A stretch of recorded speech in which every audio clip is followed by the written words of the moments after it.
결실의 계절입니다. 그 마음으로 또 올 한 해 잘 마무리하시고 주님께서 허락하신 결실물로 더 영광 돌려드리시고 감사하시는 우리 모두가 되시기를 축복합니다. 이제 주시는 말씀 하나님의 말씀으로 우리의 가슴으로 받도록 하겠습니다.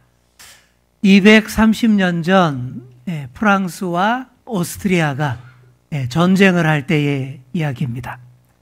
당시 나폴레옹이 프랑스의 총사령관이었습니다. 유명한 나폴레옹이 총사령관이었죠.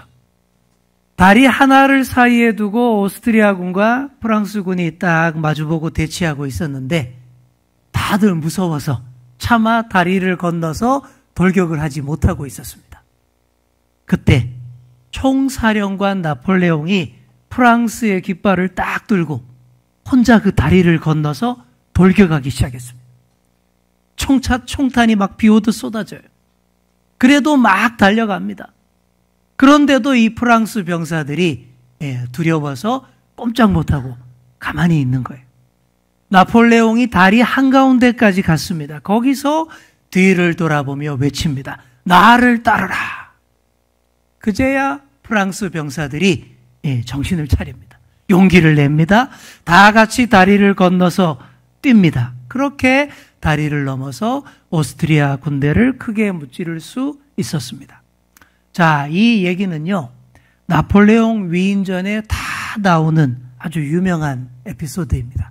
저도 어릴 때 읽으면서 와, 대단하다, 멋지다 그랬어요. 그런데 여러분, 이 얘기는 사실이 아니라고 합니다. 나폴레옹이 그런 적 없대요.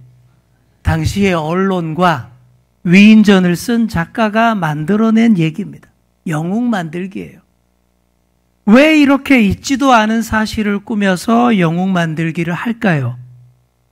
실제로는 그런 사람 없는데 그런 영웅에 대한 사람들의 기대가 너무 크기 때문이에요. 그러다 보니 우리가 영화나 TV에서 사극을 많이 보죠. 옛날 사극 장면을 보면 항상 똑같아요. 총사령관, 총대장이 맨 앞에서 돌격하는 것으로 시작을 합니다. 그리고는 우리 편 대장이 적의 대장을 직접 죽여야 끝이 나요.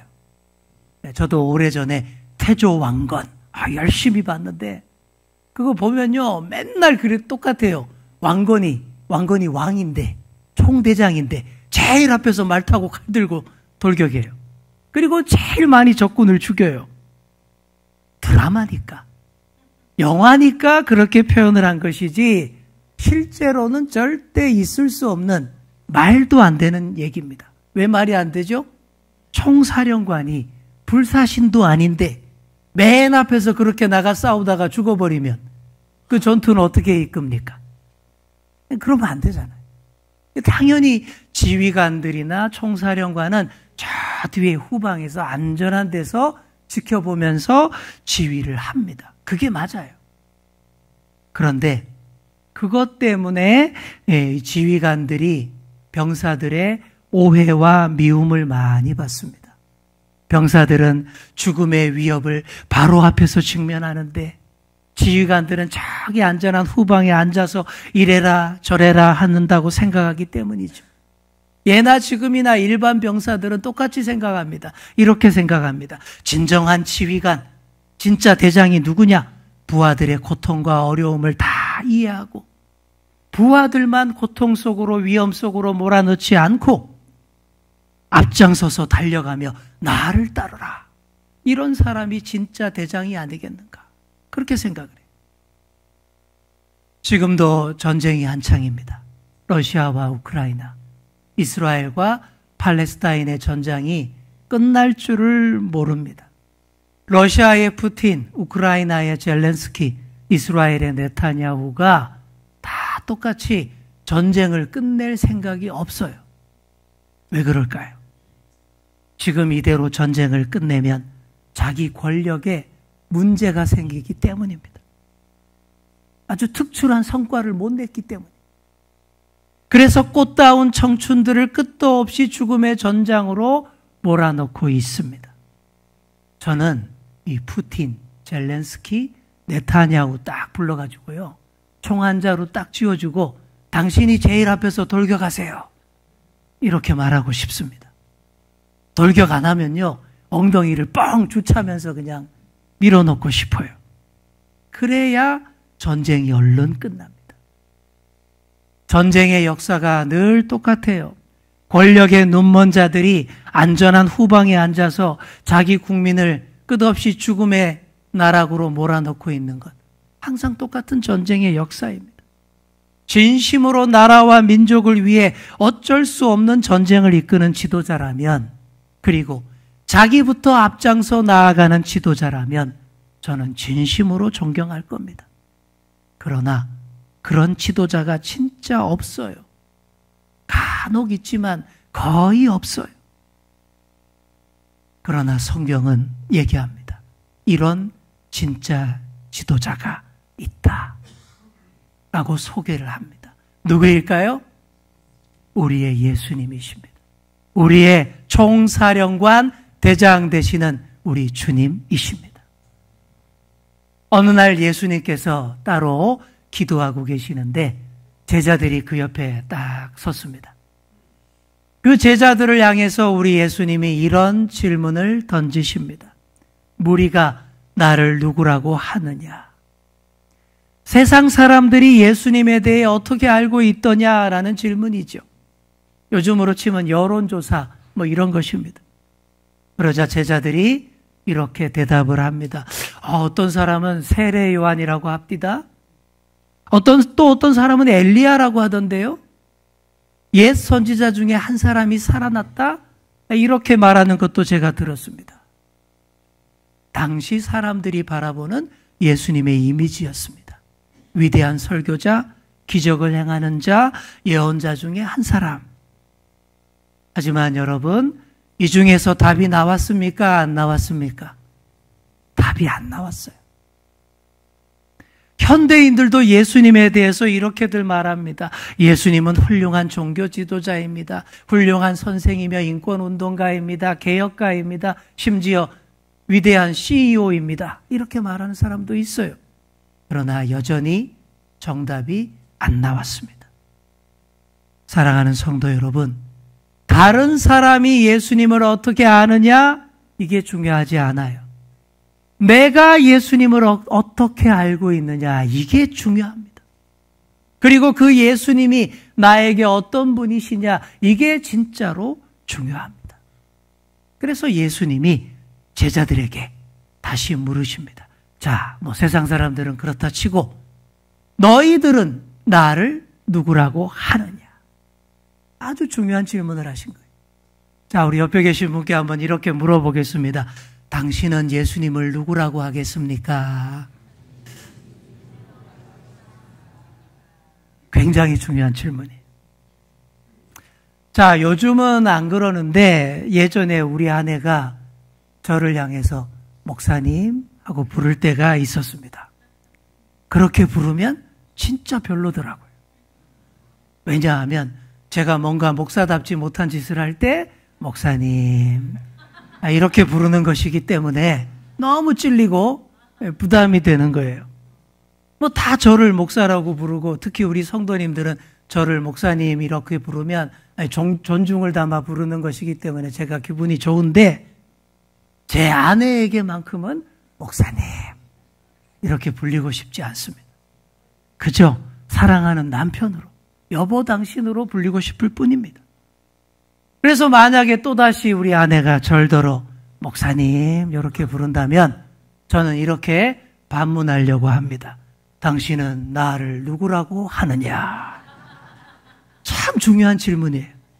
나를 누구로 알고 있느냐? 이게 무슨 질문이에요? 존재론적 질문이고 관계론적 질문입니다. 어떤 아버지와 아들이 있어요.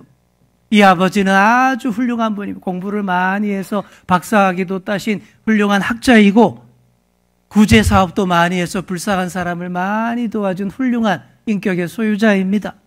자, 그런데 그 아들도 그 아버지를 그냥 훌륭한 학자로만 존경받는 어른으로만 이해한다면 그건 아니에요. 다른 사람들도 다 아는 객관적인 사실일 뿐입니다. 그렇게 훌륭한 분이 바로 내 아버지다라고 느끼는 것이 중요한 거예요. 그 훌륭한 그분이 내 아버지이며 나는 그 아버지의 명예와 유산과 그 모든 것을 다 받을 후계자다라고 아는 것이 중요한 거예요. 안다고 다 아는 게 아닙니다. 어떻게 아느냐? 그게 중요한 거예요. 존재론적, 관계론적으로 알아야 되는 것이죠. 예수님이 그런 중요한 질문을 제자들에게 던지신 거예요. 그랬더니 베드로가 이렇게 대답을 합니다. 20절을 보시면 하나님의 그리스도 신이이다.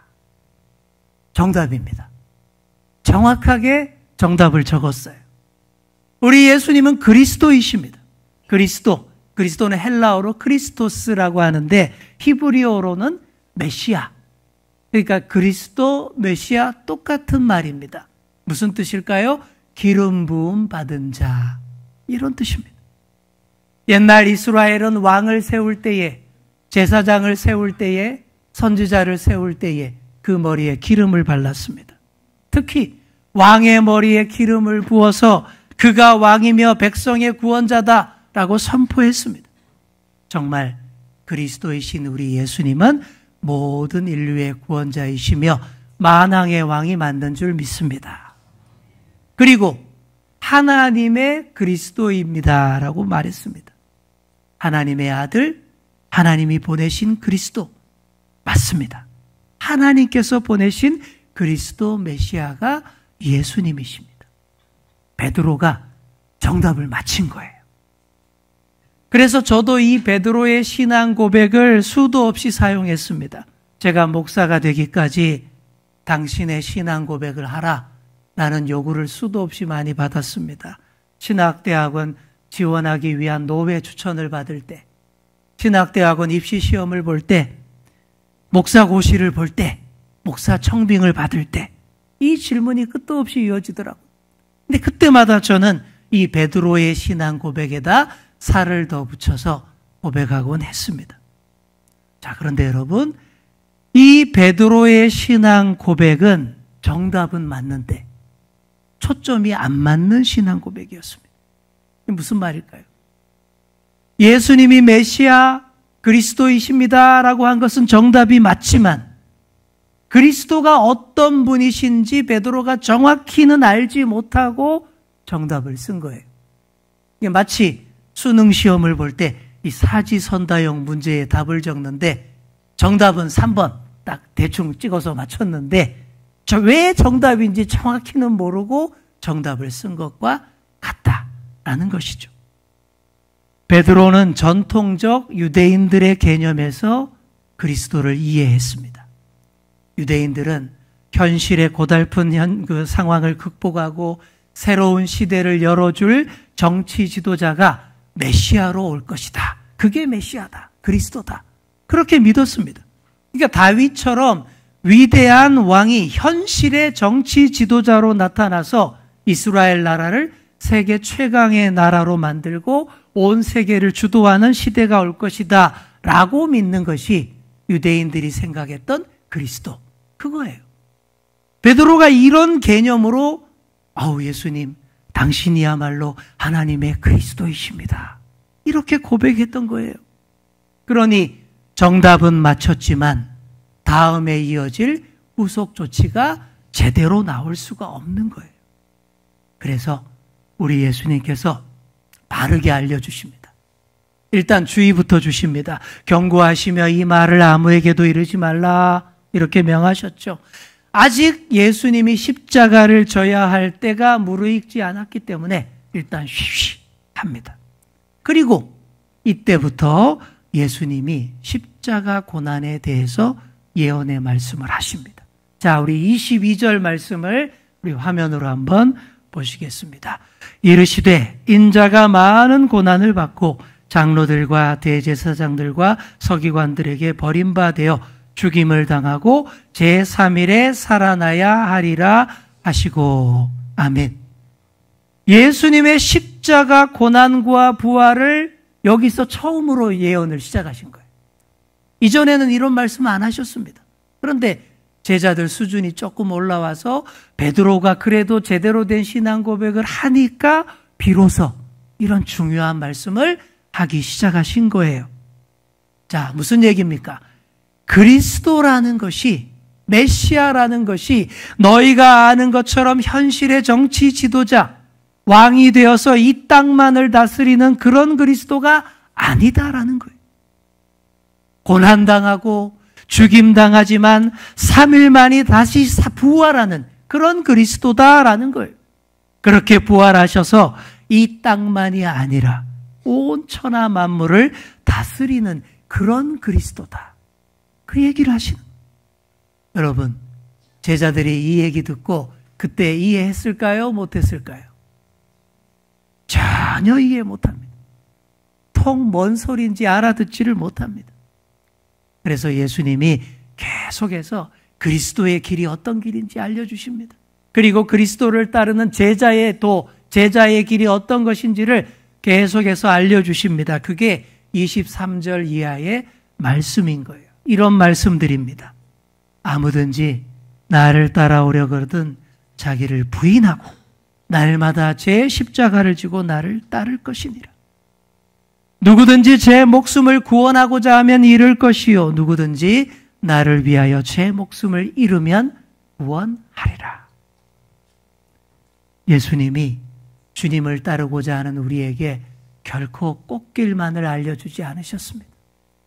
결코 쉬운 길을 가르쳐주지 않으셨어요. 좁고 험한 길입니다. 좁고 힘겨워서 찾는 사람이 많지도 않은 그런 길 가르쳐 주셨습니다.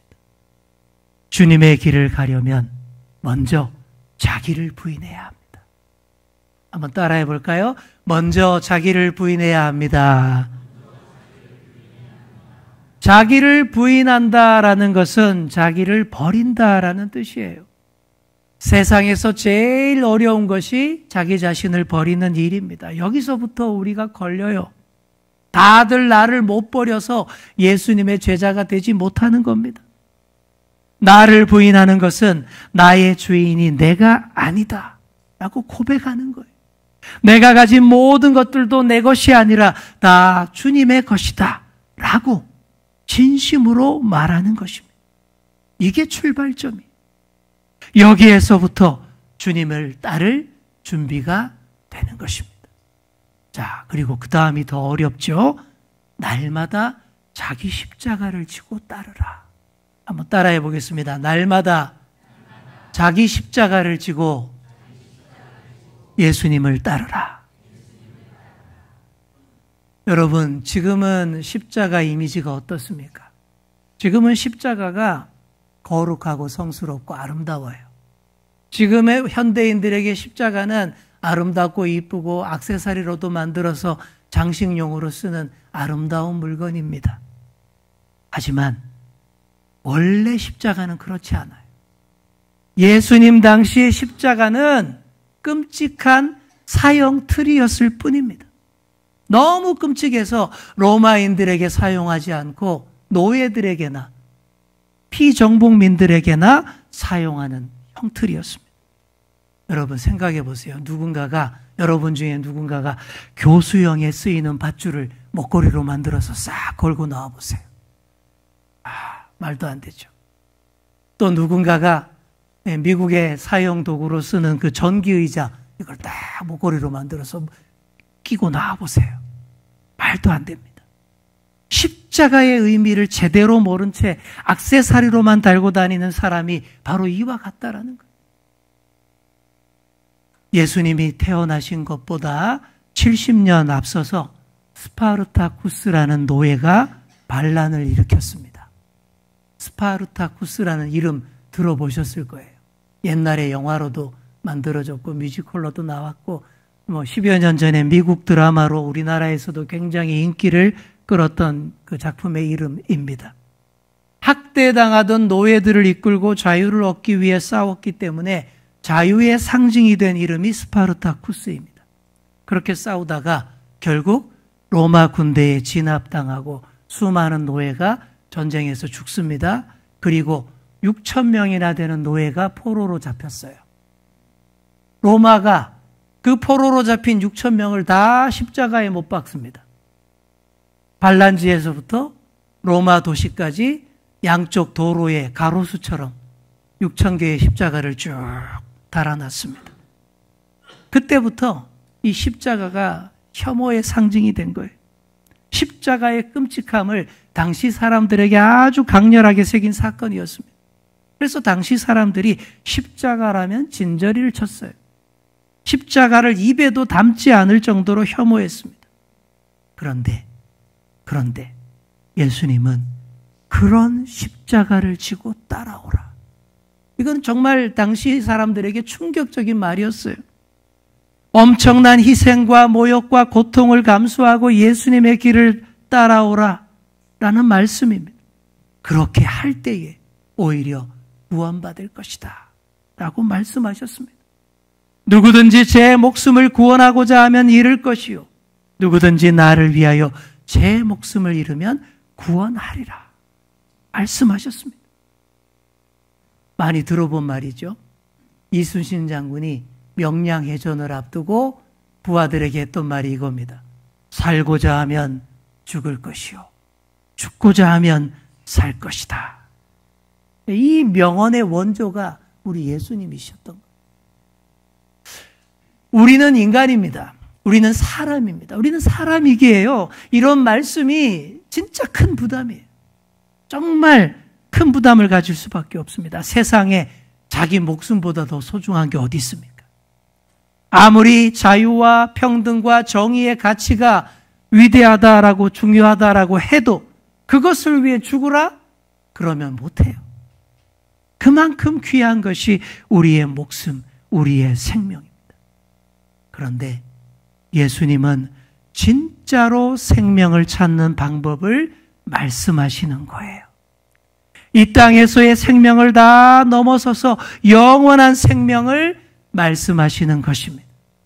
우리 주님을 위해 잃고 희생할 때 오히려 영원히 찾을 수 있고 영원한 생명을 누릴 수 있다라는 말씀이십니다.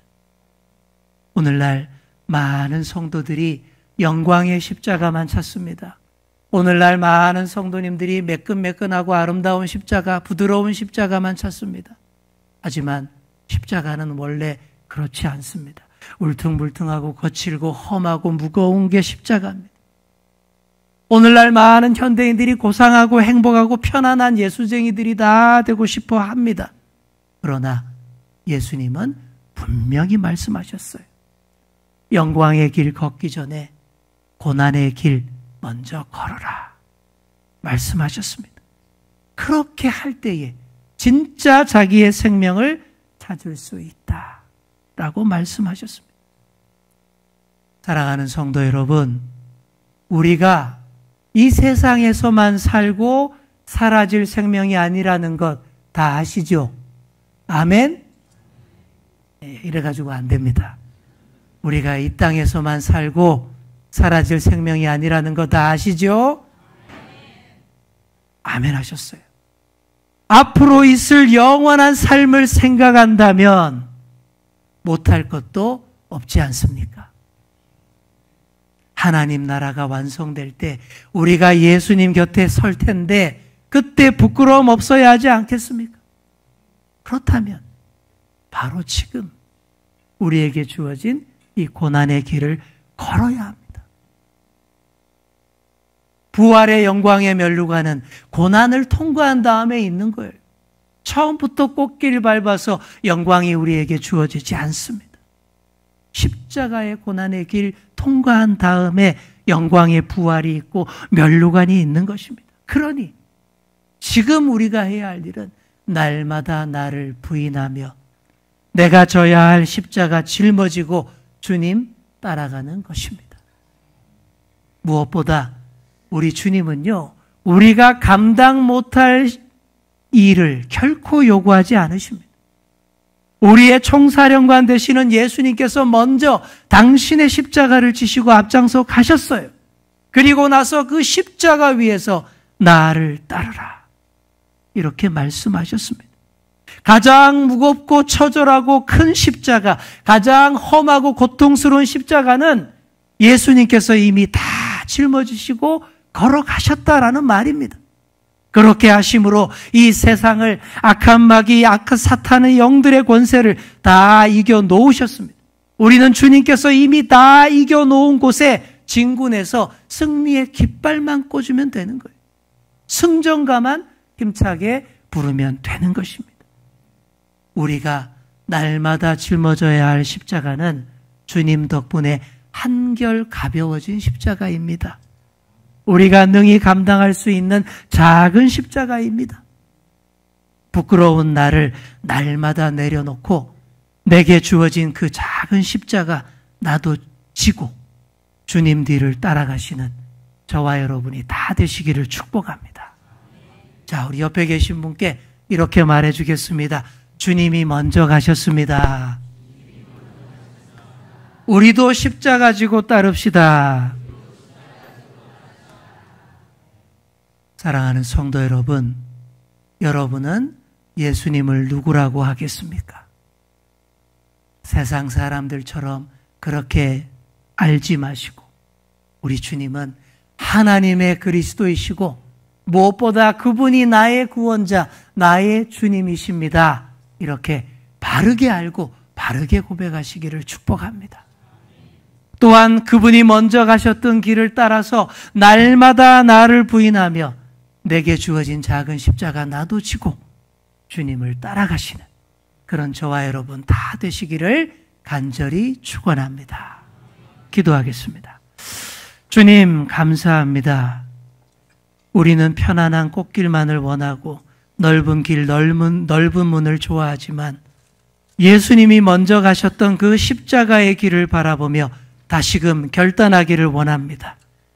그 고난의 한가운데에서 나를 따르라 말씀하신 주님의 뜻을 받들어 우리도 자기를 부인하고 각자의 십자가를 지고 따라가는 자 다 되게 하여 주옵소서. 감사드리며 예수님의 이름으로 기도드립니다. 아멘.